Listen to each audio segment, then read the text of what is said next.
Bismillahirrahmanirrahim. Assalamualaikum warahmatullahi wabarakatuh. Nama saya Deni Antika, NPM 20061184. Di sini saya akan menjelaskan mengenai tugas yang keempat, di mana di sini saya akan menjelaskan mengenai logika, proposisi, dan juga logic. Yang pertama yaitu contoh untuk logika proposisi. Di sini saya mengambil contoh mengenai dunia Mumpus.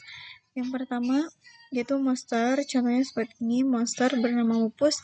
Untuk pernyataannya, monster bernama Mumpus tinggal di gua yang terbagi dalam 16 ruangan. Nah, terus ada 3 lubang yang mengeluarkan angin ke sekitarnya. Yang ketiga, Mumpus akan mengeluarkan bau yang busuk. Terus Mumpus juga menjerit saat mati terkena panah. Terus jika agent menabrak dinding gua maka akan benjol. Terus untuk agent harus memanah Mumpus atau mengambil gold. Nah, di sini ada gambaran untuk tabelnya seperti ini untuk alur-alurnya. Nah, di sini ada stage, Mumpus stage, terus ada di sini star agentnya. Nah, untuk solusi diselesaikan melalui 3 fungsi atau 3 cara. Yang pertama ada solusi yang pertama yaitu perfect, sesuatu yang ditangkap atau yang dirasakan dapat terbentuk. Contohnya seperti stage, terus bridge, glitter, bump, dan cream. Terus yang kedua yaitu action, yaitu tindakan yang dikerjakan agent. Misalnya contoh seperti bergerak, terus mengambil, terus memanah dan memijat. Dan memanjat. Terus yang ketiga yaitu solusi goals, yaitu apakah tujuan yang tercapainya.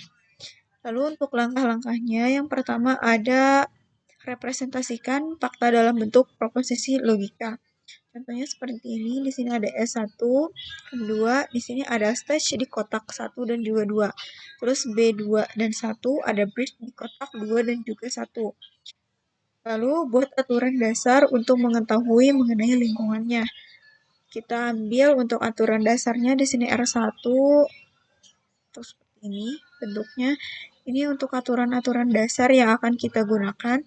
Terus yang kedua, untuk yang ketiga yaitu buat penerjemah atau translator mengenai pengetahuan menjadi aksi. Terus kita temukan pengetahuan baru dan lakukan aksi yang akan bersesuaian dan juga seterusnya sampai ditemukannya solusi. Nah, untuk contoh yang kedua di sini contoh mengenai first order logic. Kami mengambil hukum pernikahan. Di sini ada pernyataan terlebih dahulu. Untuk pernyataannya di mana yang pertama ada pernikahan yang tidak sah jika keduanya itu atau kedua mempelainya mempunyai hubungan keponakan. Terus pernyataan yang kedua di mana Wati menikah dengan Andi. Terus yang ketiga, Wati anak kandung dari Budi. Yang keempat yaitu Budi saudara kembar dari Andi. Yang kelima yaitu buktikan bahwa pernikahan Andi dan juga Wati itu tidak sah.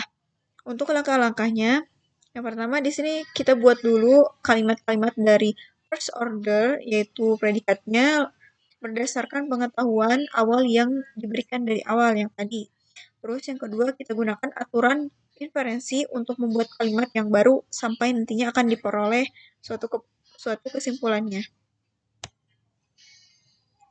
Nah, lalu kita membangun kalimat awalnya terlebih dahulu seperti ini. Sini kita buat keponakannya yaitu dengan XY. Terus nanti menikah sama dengan nanti sah dan menikah YX. Terus yang kedua menikah Andi dengan Wati. Ketiga anak kandung Wati dan Budi, saudara kembar Budi dan Andi. Terus saudara kembar XY, saudara kandung YX. Anak kandung XY, saudara kandung. Di sini kita lakukan perhitungannya.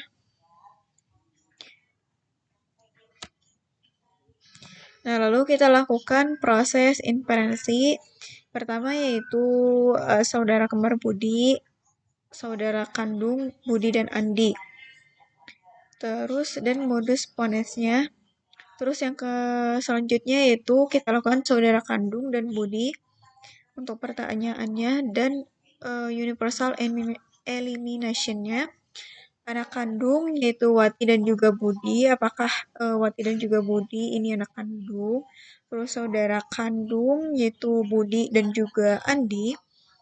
Terus apakah keponakan? Di sini ada pernyataan keponakan Wati dan Andi. Jadi apakah Andi itu adalah keponakan dari Wati? Terus kita munculkan N-nya, di mana Andi anak kandung Wati dan juga Budi. Apakah Budi ini adalah anak kandung dari Wati? Terus untuk saudara kandungnya, apakah Budi dan juga Andi merupakan saudara kandung? Dan juga modus ponisnya. Selanjutnya yaitu keponakan. Apakah Andi adalah keponakan dari Wati? Nanti kita nanti ditanyakan. Dan universal elimination-nya keponakan. Apakah Andi adalah keponakan dari Wati? Terus apakah Andi dan Wati akan sah jika menikah? Terus untuk pemunculan N-nya di sini keponakannya yaitu Wati. eh, Wati, apakah Andi adalah keponakan dari Wati? Lalu jika Andi dan juga Wati menikah, dan untuk modus ponisnya di sini sah untuk kalimatnya. Apakah akan sah jika menikah antara Andi dan juga Wati? Untuk repositorinya di sini nanti akan jika kita lakukan praktik di eh, aplikasinya, apakah si Andi dan juga Wati ini apakah akan sah jika menikah atau hasilnya atau tidak sah jika mereka menikah itu. Dan untuk aturan-aturannya sudah dilakukan dari tadi yang awal.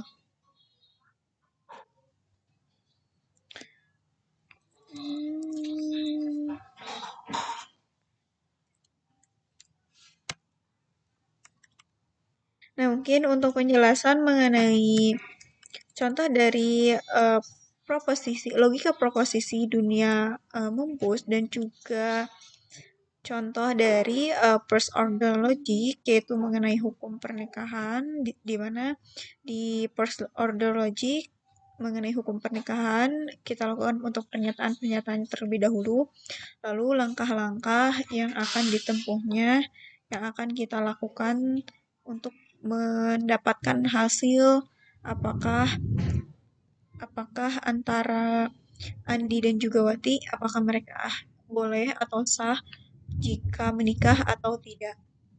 Nah, mungkin sekian dari kelompok kami, dari kelompok 4. Mohon maaf bila masih banyak kekeliruan dan juga kesalahan mengenai metode dari cara penyelesaian dari masalahnya. Mungkin sekian dari saya. Wassalamualaikum warahmatullahi wabarakatuh.